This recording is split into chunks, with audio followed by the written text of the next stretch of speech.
Hola hermanos, el día de hoy 30 de julio del 2024 es martes de la 17ª semana del tiempo ordinario. Bueno, un día más y se nos termina el mes de julio y lo vamos a terminar con una memoria muy bella, ¿no? Que es la de San Ignacio de Loyola. Bueno, pero hoy es día de San Pedro Crisólogo, que es doctor de la iglesia, ¿eh? No es cualquiera, es un gran teólogo. No es un teólogo, fíjense, y de hecho el crisólogos, piensen en Crisóstomo, San Juan Crisóstomo, tomos es, en ese caso sería boca, ¿ya? Pero logos es palabra, entonces fíjense, crisólogo es porque sus palabras son de oro, aquel es porque su boca es de oro, pero es exactamente como que se dice, dijese lo mismo, ¿no? Pedro debe haber nacido, aquí entramos en el problema, porque es que miren, a veces se dice lo más temprano que pudo haber nacido, se supone, es alrededor del año 380, ¿no? Y en Imola, en Imola. Y era hijo, de hecho, fíjense usted, era hijo del obispo, ¿no? Era hijo del obispo de Imola. Y, uy, padre, tenía un hijo en esa época, sí, hombre, todavía no se ha configurado del todo lo del celibato sacerdotal. Recuerden que además, por ejemplo, en el mundo oriental hay varios de los sacerdotes que se pueden casar, cuidado, pero obispos no. Eso es interesante. Para ser obispo en el mundo ortodoxo usted tiene que ser célibe. Bueno, igual, digo eso. Entonces, el nuevo obispo, el que sustituye a su papá, se llamaba Cornelio y él va a ser el gran educador de Pedro, ¿no? Y le va a ayudar en un montón de cosas, le va a formar, incluso le va a llegar a ordenar diácono. Siendo diácono, entonces ocurre aquí un detalle.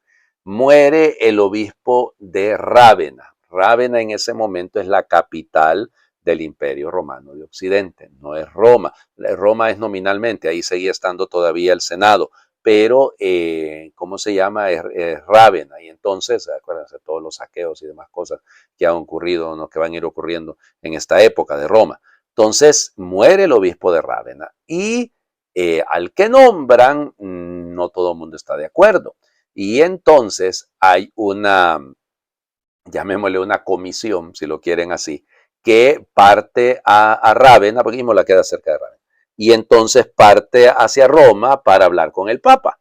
El Papa es Sixto III. Entonces Sixto III, la noche anterior de que llegara la comisión en la que iba Pedro, pues él soñó que se le apareció San Apolinar, el patrono de Rávena, y San Pedro Apóstol, y le dice que no acepte al que ellos proponen, y entonces que más bien elija a este muchacho que viene ahí con el grupo, a este diácono, para que sea él el obispo. Y él, efectivamente, en cuanto lo mira, dice, él es. Y entonces, bueno, eso dice los historiadores de la época, ¿no? Sobre todo hay uno que se llama Agnello, Agnello di Ravenna. Bueno, entonces este cuenta ahí en el Liber Pontificalis Ravenensis que hay ahí. Ravenati debería ser. Bueno, igual. El tema es que fíjense, entonces ahí de esa manera queda elegido Pedro. Pero no iba por eso, Pedro iba más bien a apoyar al otro, pero nada. Ahí entran un montón de factores, ¿verdad? Evidente, Pedro era amigo de San León, del que va a ser el Papa León Magno, primer punto. Y luego, segundo punto, además gozaba del favor, si se quiere, de la esposa del emperador, de Valentiniano III, perdón, de la mamá de Valentiniano III, que es Gala Placidia. Y entonces eso probablemente es la razón por la cual fue el elegido. Claro, la gente no estuvo muy de acuerdo, pero en cuanto empiezan a escuchar a aquel obispo, empiezan a conocerle, se dan cuenta de la calidad que hay detrás de este hombre. Gran defensor del Papa, de la figura del Papa, nos viene bien en estos días, ¿no? Cuando hay algunos obispos que abiertamente están en contra de su santidad. Y y también, pues el otro punto es que su predicación, miren, en la época de los conflictos, si él nació en el 380, ¿no? Entonces 381 es el concilio de Constantinopla y vamos a estar viviendo en esa época los grandes concilios de Éfeso y de Calcedonia, porque él va a morir de hecho antes. Él muere en el año 450, entonces antes del concilio de Calcedonia. Pero ya les digo, o sea, esta es la época de los grandes concilios cristológicos y él es un gran defensor de la cristología. Pero les repito, no es que escriba desde la elucubración filosófica, él escribe como pastor y por eso sus sermones son muy bellos. Además, sus catequesis sobre el bautismo, la formación para los catecúmenos, es extraordinariamente buena. Y ya les digo, pero son más de 700 los sermones que se han conservado de él. Y fue, como les digo, fue también declarado, ¿cómo se llama? Va a morir en Imola, de hecho, en el año 450, y de hecho quien le reconoce prácticamente como santo va a ser León I, o sea, León Magno, San León Magno. Y la declaración de como doctor de la iglesia ya va a ser muy posterior, va a ser en 1729, el Papa Benedicto XIII va a ser el que lo va a declarar doctor de la iglesia, para que vean ustedes. No es cualquiera, no es cualquiera, realmente es una figura interesantísima. Vamos a las lecturas del día de hoy. Seguimos, ¿no?, en el libro del profeta Jeremías, capítulo 14, en este caso, versículos del 17 al 22. Que mis ojos lloren sin cesar de día y de noche, porque la capital de mi pueblo está afligida por un gran desastre, por una herida gravísima. Si salgo al campo, encuentro gente muerta por la espada. Si entro en la ciudad, hallo gente que se muere de hambre. Hasta los profetas y los sacerdotes andan errantes por el país y no saben qué hacer. ¿Acaso has rechazado, Señor, a Judá? ¿O te has cansado ya de Sión? Porque nos has herido tan gravemente que ya no tenemos remedio. Esperábamos tranquilidad y solo hay perturbación. Esperábamos la curación y solo encontramos miedo. Reconocemos, Señor, nuestras maldades y las culpas de nuestros padres.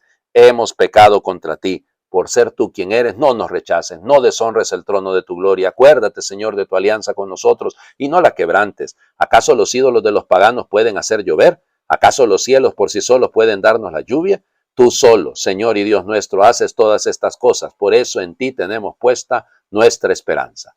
Palabra de Dios. Te alabamos, Señor. Wow, es un texto precioso. Es uno de los signos que de hecho se lee en la liturgia de las horas, no en los laudes. Miren, ¿qué es lo que está detrás? Aquí hay que leer el texto en su contexto, ¿no? Primer punto. Primer punto, se trata probablemente de un momento de sequía. Por eso salgo al campo, muertos de hambre, entro en la ciudad. Entonces, solo que el problema aquí es que habla de muertos a espada, la gente más bien en el campo y la gente muerta de hambre dentro de la ciudad. ¿Será una guerra? ¿Será una guerra o será el producto? Por eso les digo, cuando termina hablando de la lluvia, entonces da a entender que se trata de una sequía. Vamos, en la Tierra Santa las sequías eran frecuentes, ¿no? Siguen siendo muy frecuentes, lamentablemente hoy en día, porque se ha sabido aprovechar, sobre todo el pueblo israelita ha sabido aprovechar bien el manejo del agua. Pero vamos, en tiempos del Señor Jesús. Pero el contraste, que me parece que es muy bello, que hay que señalarlo, es la figura de Baal, del dios pagano, porque Baal es el dios de la lluvia. Y entonces, ¿qué ídolo nos va a poder hacer, nos va a poder dar la lluvia? ¿Qué ídolo va a poder hacer que llueva? Como en el fondo es una manera de Jeremías de burlarse, ¿no? De burlarse de aquellos que están confiando en lo que no va a poder darnos la lluvia, en lo que no va a poder alimentarnos. Ahora, ustedes dirán, bueno, pues sí, que sigan andando ahí buscando esos ídolos, que les pase eso por andar en esas. Bueno, tampoco, ¿verdad? Piensen en lo que hemos vivido y lo voy a volver a mencionar ahora que vamos a hacer el Evangelio, porque es la explicación de la parábola del que escuchamos el sábado pasado. Estamos viviendo momentos muy complejos. Yo no me quise referir a eso en el ayer o anteayer, porque todavía estoy como rumiándolo y teniendo la caridad suficiente para decir las cosas como son, ¿ok? Fíjense bien lo que estamos viviendo a partir de esa ceremonia de apertura de los Juegos Olímpicos en París. Es una situación lamentabilísima. Ya sabemos que Francia se ha prestado para irrespetar. O sea, cuando a mí me hablan de la Revolución Francesa, a mí se me revuelve el estómago. O sea, porque claro que hay valores que surgieron de ahí, pero ¿a costa de qué? Más de 30,000 muertos y la mayoría mártires, pues porque son personas, sacerdotes, religiosos, religiosas, monjes, monjas, laicos, que murieron por defender la fe. Entonces, a mí no me vengan con ese cuento de que, ay, qué cosa más linda, ay, por favor. Es decir, es más bien hasta ridículo pretender o pensar que se trata únicamente de no, todo lo que vino de ahí, el siglo de las luces, sí, pero terminamos apagados un montón. Oigan. ¿Y dónde queda la tolerancia, la gran virtud que se sustituía a la caridad? No, señor. O sea, es decir, por favor, o sea, ahí no hay tolerancia en ningún caso. O sea, ha habido un maltrato. Entonces, cuidado. Entonces, alguno puede decir, ahora que castiguen a Francia, la hija de la iglesia. El Papa San Juan Pablo II decía eso. Ay, Francia, hija de la iglesia, ¿qué hiciste con tu primogenitura?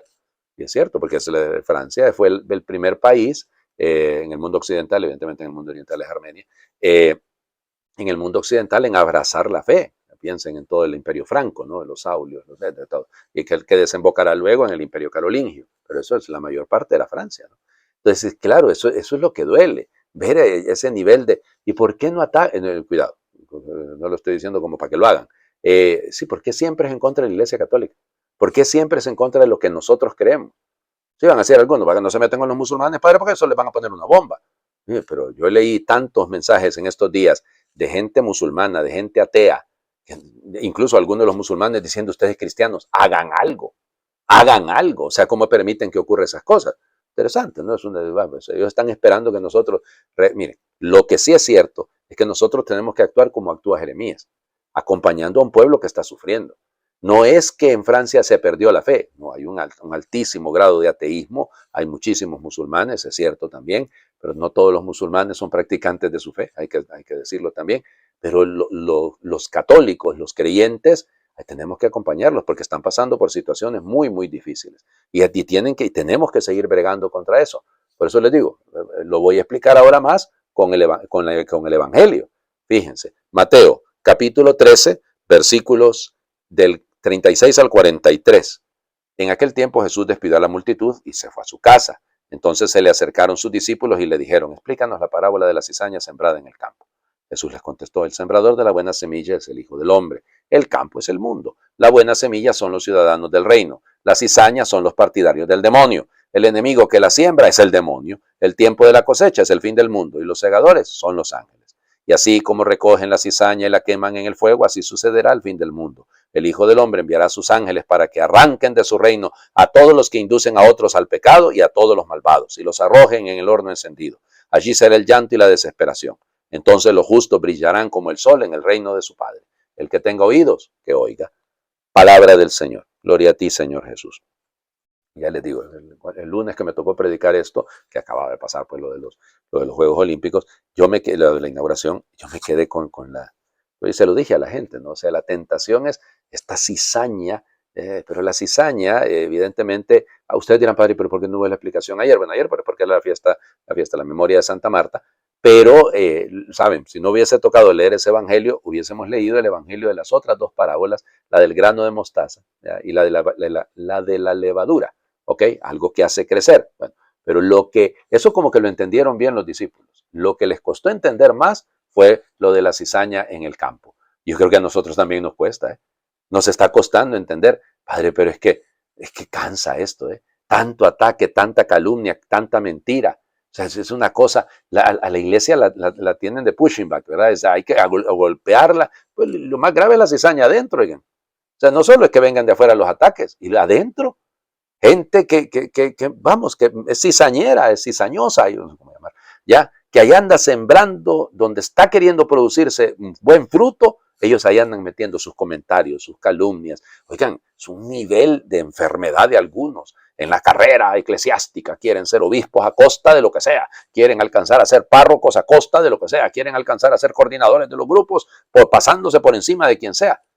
Eso es una cizaña, ¿eh? Y entonces, ¿cómo hacemos? La cizaña tiene esa doble función, en el fondo. Nos educa en la paciencia, claro, nos educa en la paciencia, porque las ganas de agarrar, como que cortemos de raíz todo esto. Se lo digo, como párroco, ¿cuántas veces miro yo situaciones en los grupos, en los movimientos, en las pastorales, de gente que no debería estar ahí, está haciendo mucho daño? Pues venga con un machetío, como decimos en mi pueblo, con machete, venga con una hoz y a sacar. No, es que ahí está el problema, ¿no? Y luego, que también nosotros, en nosotros también el campo, la semilla siempre sigue siendo buena, ¿no? El sembrador es el mejor de los posibles, pero nosotros a veces, a ratos somos un poco también cizaña. A veces nos mimetizamos, porque de hecho la cizaña se parece mucho al trigo, ¿no? Entonces, ese mimetismo nos hace mucho daño. Nos mimetizamos mucho con el mundo. Y entonces queremos trasladar las políticas, las actitudes del mundo a la iglesia. Y queremos que la iglesia funcione en base a partidos, y la extrema derecha y la extrema izquierda. Y vivimos de eso, ¿no? No sirve. Eso no sirve para nada. O sea, por eso hay que confiar en el Señor. Y hay que pedirle al Señor que también nosotros, este tiempo antes de la siega, nos convirtamos. Porque en el fondo es un llamado a la conversión. Sin eso no tiene absolutamente nada sentido. Les invito a hacer oración. Señor, me impresiona la paciencia que tienes conmigo y con todos tus hijos. Cuando te acercas y yo me alejo, tú esperas y alientas mi regreso. Cuando me enfado contigo y con los hermanos, tú esperas y sigues ofreciéndome tu mejor sonrisa. Cuando me hablas y no te contesto, tú esperas y sigues ofreciéndome tu palabra. Cuando no me atrevo a elegir y a renunciar, tú esperas y sigues dándome luz y valor. Cuando me cuesta servir y entregarme, tú esperas y das tu vida por mí sin reservarte nada. Cuando soy egoísta y no doy buenos frutos, tú esperas, me riegas y me abonas. Cuando me amas y yo no correspondo, tú esperas y multiplicas tus gestos de cariño. En tu paciencia se esconden mis posibilidades de mejorar, de crecer, de ser yo mismo, de cumplir lo que tú has soñado para mí, de ser plenamente feliz. Señor, que no me pase la vida sin aprovechar las oportunidades que tu paciencia me brinda para hacer cada día menos cizaña y más trigo. Amén. Señor esté con ustedes y les bendiga a Dios por intercesión de San Pedro Crisólogo, el que es Padre, Hijo y Espíritu Santo, y su bendición desciende y les acompañe siempre. Muy feliz martes para todos.